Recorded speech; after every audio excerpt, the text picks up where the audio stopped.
మీ business ఏదైనా మీ ఊర్లో promotion చేయాలంటే అది సుమన్ టీవీతోనే సాధ్యం. ఇప్పుడే సంప్రదించండి.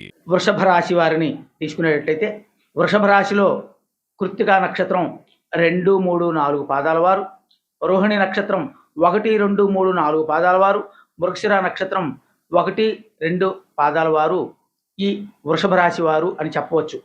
ఈ వృషభ రాశి వారికి ఆదాయం 2, వ్యయం 8, రాజపూజితం 7, అవమానాలు 3గా మనకి చెప్పబడి ఉన్నాయి. ఈ వృషభ రాశి వారికి గురువు మేష వృషభ రాశుల్లో సంచారం వలన మే 1వ తారీఖు వరకు లోహమూర్తి సంచారం వలన వ్యవహార వ్యతిరేకతలు వచ్చే అవకాశం ఉన్నాయి. తదుపరి వృషభంలో సంచరించే గురువు వలన రజితమూర్తి కావడం వల్ల ప్రయత్నాలు ఎక్కువగా ఉంటూ ఫలితాలు తక్కువగా ఉండే అవకాశం ఉన్నది. కనుక ఫలితాలు కోరి చేసేవాళ్ళు శ్రమకి ఎరువక శ్రమ చక్కగా మనసు లగ్నం చేసి చేయటంలో దానికి ఫలితం శుభంగా వస్తుంది.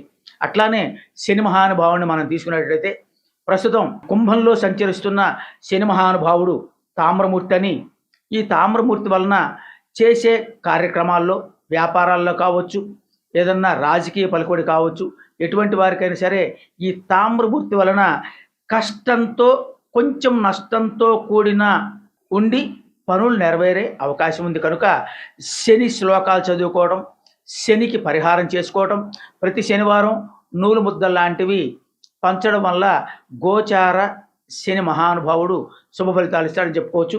అలానే వృషభ రాశి వారికి రాహువు 11లో సువర్ణమూర్తి అంటే లాభంలో ఉన్నాడు, మేళంలో సంచరిస్తున్నందువల్ల ఆయన సువర్ణమూర్తి అని చెప్పొచ్చు. శ్రమ తక్కువతోటి అధిక శుభ ఫలాలు ఇస్తాడు అని చెప్పొచ్చు. కేతువుని చూసుకునేటట్లయితే ఈయన వృషభ రాశి నుంచి కన్యా రాశి 5వ స్థానం అవుతుంది. కనుక కేతువు కూడా సువర్ణమూర్తి అవుతున్నాడు. ఇటువంటి సువర్ణమూర్తిని మనం అర్చిస్తే చక్కగా ఆర్థిక చికాకులు రాకుండా కాపాడుతాడు. కానీ బంధువుల్లో స్వల్ప విరోధాలు వచ్చే అవకాశం ఉన్నాయి. కనుక బంధువులతో మాట్లాడేటప్పుడు కొంచెం ఆచితూచి మాట్లాడండి. అట్లానే విష్ణు సహస్రనామ పారాయణ వృషభ రాశి పురుషులు విష్ణు సహస్రనామ పారాయణ చేయండి. స్త్రీలు వృషభ రాశి వారు లలితా సహస్రనామ పారాయణ చేయడం వల్ల అన్ని గ్రహాలు కూడా అనుకూలించి శుభ ఫలితాలు వస్తాయంటారు, ఎటువంటి సందేహం లేదు.